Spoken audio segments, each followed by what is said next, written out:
नमस्कार, आप सभी का स्वागत है study with JR YouTube channel में।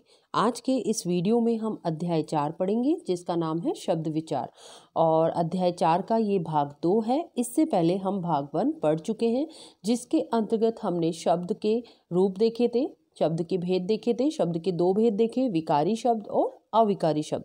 इसके अंतर्गत हमने विकारी शब्द में सबसे पहले हमने पढ़ा था संज्ञा के बारे में। जो पहला टॉपिक हमारा था वो संज्ञा था, ये हम कंप्लीट पढ़ चुके हैं। आज हम पढ़ेंगे सर्वनाम। विकारी शब्द में जो सेकंड नंबर का टॉपिक है वो है सर्वनाम। इसको हम डिटेल में पढ़ेंगे और इससे पहले की जो वीडियोस हैं यदि आपने वो नहीं देखे हैं तो लिंक आपको नीचे डिस्क्रिप्शन में मिल जाएगा, आप वहाँ से देख लीजिएगा। तो आज हम पढ़ेंगे सर्वनाम। देखिए सबसे पहले सर्वनाम। भाषा में सुंदरता, संक्षिप्तता, पुनरुक्ति दोष से बचने के लिए जिस शब्द का प्रयोग किया जाता है वह सर्वनाम होता है। तो देखिए भाषा में सुंदरता, संक्षिप्तता और पुनरुक्ति दोष से बचने के लिए जिस शब्द का प्रयोग किया जाता है उसे क्या कहा जाता है? उसे सर्वनाम कहा जाता है। ठीक है। सर्वनाम का शाब्दिक अर्थ है सबका नाम। सर्वनाम का शाब्दिक अर्थ क्या है? सबका नाम, अर्थात सभी संज्ञाओं के स्थान पर प्रयुक्त होने वाले शब्द सर्वनाम कहलाते हैं। यानी कि जितनी भी संज्ञा के स्थान है, जितनी भी संज्ञा आती है उस स्थान पर, उसके स्थान पर प्रयुक्त होने वाले जो शब्द हैं वो सर्वनाम कहलाते हैं। ठीक है। जैसे संज्ञा क्या है? नाम को हम संज्ञा बोल देते हैं। अब सपोज करो किसी का नाम बार बार आ रहा है, राम एक लड़का है, राम यहाँ गया, राम ने ये किया, है ना। तो ये जो बार बार शब्द आ रहा है इस संज्ञा के स्थान पर जो प्रयुक्त होने वाला शब्द है वो सर्वनाम कहलाता है। तो एक बार हमने राम नाम ले लिया और राम हमने कहा राम एक लड़का है, राम बाजार गया, तो हम बार बार हमें राम बोलने की जरूरत नहीं है। इसके नाम की जगह पर हम क्या यूज़ करेंगे? सर्वनाम यूज़ करेंगे। तो ठीक है। तो सभी संज्ञाओं के स्थान पर प्रयुक्त होने वाले जो शब्द हैं उनको क्या कहा जाता है? सर्वनाम कहते हैं। जो संज्ञा के स्थान पर हम शब्द यूज़ करेंगे वो क्या कहलाएगा? सर्वनाम। इससे वाक्य सहज एवं सरल हो जाता है। जैसे सीता आज शाला नहीं आई क्योंकि सीता बीमार है। जैसे कि देखिए एक एग्जाम्पल दिया गया है कि सीता आज शाला नहीं आई क्योंकि सीता बीमार है। इसके स्थान पर यदि यह कहा जाए कि सीता आज शाला नहीं आई क्योंकि वह बीमार है तो सर्वनाम के प्रयोग से यह वाक्य अधिक सरल और सुंदर बन जाएगा।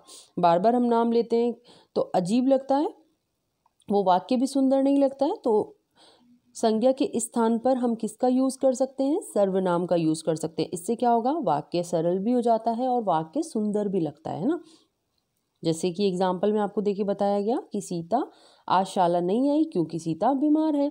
अब दो बार सीता सीता नाम लेने से कोई मतलब है क्या? नहीं। तो इसीलिए इसको इस तरीके से बोला जा सकता है कि सीता आज शाला नहीं आई क्योंकि वह बीमार है। तो वह क्या है? यहाँ पर सर्वनाम है। इसके बाद देखिए इसकी परिभाषा। सर्वनाम की परिभाषा देखिए, संज्ञा के स्थान पर प्रयुक्त होने वाले शब्द सर्वनाम कहलाते हैं। सर्वनाम किसे कहते हैं? संज्ञा के स्थान पर, मतलब वहाँ पर क्या था? जैसे सीता, 2 बार सीता आया, दोबारा भी ये वह आया जो सर्वनाम आया। उसके पहले क्या था यहाँ पर? उसके पहले यहाँ पर नाम था सीता। सीता बीमार है, 2 बार सीता सीता नाम आ रहा था, यानी कि 2 बार संज्ञा आई थी, है ना। तो संज्ञा के स्थान पर जो प्रयुक्त होने वाले शब्द होते हैं वो सर्वनाम कहलाते हैं। अब यहाँ पर दोबारा हमने संज्ञा यानी कि सीता नाम ना लेके क्या लिया? वह क्या है? सर्वनाम। तो ये क्या कहलाता है? जो संज्ञा के स्थान पर प्रयुक्त होने वाले शब्द हैं वो क्या कहलाते हैं? सर्वनाम कहलाते हैं। जैसे मैं, तुम, है ना, वह, हम, आप, उसका आदि, ये सब क्या हैं? ये सब सर्वनाम शब्द हैं। इसके बाद देखिए सर्वनाम के भेद। सर्वनाम के निम्नलिखित 6 भेद हैं। सर्वनाम के कितने भेद हैं? 6 भेद हैं, टोटल 6 इसके भेद हैं। देखिए कौन कौन से। पहला है पुरुषवाचक। पहला कौन सा है? पुरुषवाचक। दूसरा है निश्चयवाचक। तीसरा है अनिश्चयवाचक। चौथा है संबंधवाचक और 5वां है प्रश्नवाचक और 6ठा है निजवाचक। तो आप याद रखेंगे कि सर्वनाम के कितने भेद हैं? टोटल 6 भेद हैं। कौन कौन से? पुरुषवाचक, निश्चयवाचक, अनिश्चयवाचक, संबंधवाचक, प्रश्नवाचक, निजवाचक। ठीक है। इसके बाद देखिए और देखिए पुरुषवाचक सर्वनाम। पुरुषवाचक सर्वनाम के 3 प्रकार होते हैं। कौन कौन से? उत्तम पुरुष, मध्यम पुरुष और अन्य पुरुष। ठीक है, इसके बाद देखिए नेक्स्ट, पहला है पुरुषवाचक सर्वनाम। सर्वनाम के कितने भेद? 6 भेद। सबसे पहला कौन सा है? पुरुषवाचक सर्वनाम। पुरुषवाचक सर्वनाम किसे कहते हैं? तो देखिए, जिन सर्वनामों का प्रयोग कहने वाले, सुनने वाले व जिसके विषय में कहा जाए के स्थान पर किया जाता है उन्हें पुरुषवाचक सर्वनाम कहते हैं। पुरुषवाचक सर्वनाम किसे कहते हैं? जिन सर्वनामों का प्रयोग कहने वाले, सुनने वाले व जिसके विषय में कहा जाए के स्थान पर किया जाता है उन्हें पुरुषवाचक सर्वनाम कहते हैं। पुरुषवाचक सर्वनाम 3 प्रकार के होते हैं। कौन कौन से? उत्तम पुरुष, मध्यम पुरुष, अन्य पुरुष।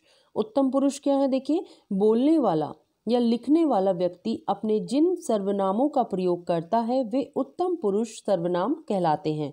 बोलने वाला या लिखने वाला व्यक्ति अपने जिन सर्वनामों का प्रयोग करता है वे उत्तम पुरुष या सर्वनाम कहलाते हैं, जैसे कि मैं, हम सब, हम लोग आदि। ये क्या है? ये उत्तम पुरुष सर्वनाम है। ठीक है, इसके बाद दूसरा है मध्यम पुरुष। जिसे संबोधित करके कुछ कहा जाए या जिससे बातें की जाए या जिसके बारे में कुछ लिखा जाए उनके नाम के बदले में प्रयुक्त होने वाले सर्वनाम मध्यम पुरुष सर्वनाम कहलाते हैं, जैसे तू, तुम, आप लोग, आप सब। ये सब क्या है? ये सब मध्यम पुरुष सर्वनाम है। ठीक है, इसके बाद देखिए अन्य पुरुष। अन्य पुरुष जिसके बारे में बात की जाए या कुछ लिखा जाए उनके नाम के बदले में प्रयुक्त होने वाले सर्वनाम अन्य पुरुष सर्वनाम कहलाते हैं, जैसे वे लोग, ये, यह, आप। ये सब क्या है? ये सब अन्य पुरुष सर्वनाम है। ठीक है, इसके बाद देखिए दूसरा नंबर पे है निश्चयवाचक सर्वनाम। सबसे पहला हमने देखा पुरुषवाचक सर्वनाम, दूसरा है निश्चयवाचक सर्वनाम। कौन से होते हैं निश्चयवाचक सर्वनाम? जो सर्वनाम निकटस्थ अथवा दूरस्थ व्यक्ति या पदार्थ की ओर निश्चित संकेत करते हैं उन्हें क्या कहा जाता है? उन्हें निश्चयवाचक सर्वनाम कहते हैं।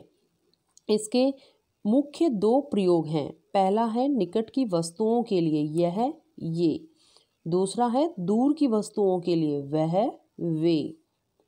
ठीक है, तो ये हो गया निश्चयवाचक सर्वनाम। इसके बाद देखिए तीसरा नंबर पे है अनिश्चयवाचक सर्वनाम। अनिश्चयवाचक सर्वनाम किसे कहते हैं? जिस सर्वनाम से किसी ऐसे व्यक्ति या पदार्थ का बोध होता हो जिसके विषय में निश्चित सूचना नहीं मिलती उसे अनिश्चयवाचक सर्वनाम कहते हैं, जैसे कुछ, कोई। तो देखिए अनिश्चयवाचक सर्वनाम किसे कहते हैं? जिस सर्वनाम से किसी ऐसे व्यक्ति या पदार्थ का बोध होता हो जिसके विषय में निश्चित सूचना नहीं मिलती उसे क्या कहा जाएगा? उसे कहा जाएगा अनिश्चयवाचक सर्वनाम। ठीक है, जैसे कि कुछ, कोई। कोई सर्वनाम का प्रयोग प्राय प्राणीवाचक सर्वनाम के लिए होता है, जैसे कोई उसे बुला रहा है। जैसे कि क्या एग्जाम्पल दिया? कोई उसे बुला रहा है। तो कोई जो सर्वनाम है इसका प्रयोग प्राणीवाचक सर्वनाम के लिए होता है। दूसरा है कुछ। कुछ सर्वनाम का प्रयोग वस्तु के लिए होता है, जैसे कुछ केले यहाँ पड़े हैं, कुछ रुपए दे दो। तो कुछ जो है, कुछ सर्वनाम, ये प्रयोग जो है कुछ सर्वनाम का प्रयोग वस्तु के लिए होता है। ठीक है, इसके बाद देखिए चौथे नंबर पे है संबंधवाचक सर्वनाम। संबंधवाचक सर्वनाम क्या होते हैं?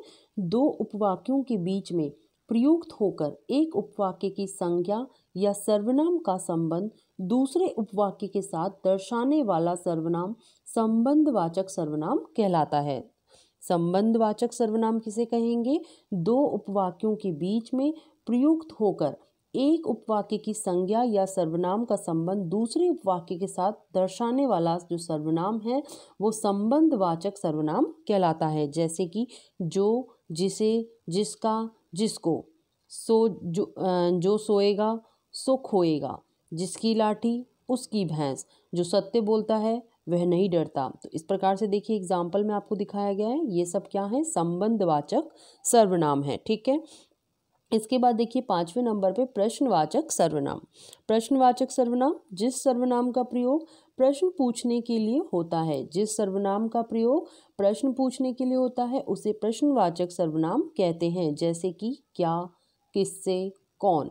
देखिए एग्जाम्पल, वहाँ दरवाजे पर कौन खड़ा है, तो कल तुम किससे बात कर रहे थे, आज तुम्हें क्या चाहिए। तो ये सब क्या है, ये सब प्रश्नवाचक सर्वनाम है। इसके बाद देखिए 6वें नंबर पे है निजवाचक सर्वनाम। ऐसे सर्वनाम जिनका प्रयोग वक्ता या लेखक स्वयं अपने लिए करते हैं निजवाचक कहलाते हैं। निजवाचक सर्वनाम कौन से होते हैं, ऐसे सर्वनाम जिनका प्रयोग वक्ता या लेखक स्वयं अपने लिए करते हैं वे क्या होते हैं, निजवाचक सर्वनाम होते हैं। जैसे कि आप, अपना, स्वयं, खुद आदि, ये सब क्या हैं, ये सब निजवाचक सर्वनाम हैं। जैसे कि एग्जाम्पल देखिए, मैं अपनी पुस्तक पढ़ रहा हूँ, तो अपनी शब्द यूज़ करा है ना। इसके बाद देखिए, आप मेरे घर कब आ रहे हैं, इसमें आपने क्या यूज़ किया, मेरे। इन वाक्यों में अपनी और मेरे शब्द निजवाचक सर्वनाम हैं। ठीक है, तो आज हमने पढ़ा सर्वनाम, सर्वनाम किसे कहते हैं, है ना। सर्वनाम की परिभाषा देखी, सर्वनाम के भेद देखे। सर्वनाम के कितने भेद, तो सर्वनाम के भेद होते हैं 6, टोटल 6 भेद देखे। पहला देखा हमने पुरुषवाचक सर्वनाम, दूसरा निश्चयवाचक सर्वनाम और तीसरा था अनिश्चयवाचक सर्वनाम। चौथा हमने पढ़ा संबंधवाचक सर्वनाम और पांचवा हमने पढ़ा प्रश्नवाचक सर्वनाम और छठा हमने पढ़ा निजवाचक सर्वनाम। तो इसके साथ ही जो आपका सर्वनाम वाला टॉपिक है ये कंप्लीट हो गया है। नेक्स्ट वीडियो में हम क्रिया को पढ़ेंगे। आज की वीडियो में इतना ही। वीडियो अच्छी लगी और आपके लिए थोड़ी सी भी हेल्पफुल रही तो प्लीज़ वीडियो को लाइक कर दीजिए, ज़्यादा से ज़्यादा इसे शेयर कर दीजिए और चैनल सब्सक्राइब नहीं किया है तो प्लीज़ सब्सक्राइब भी कर लीजिए। धन्यवाद।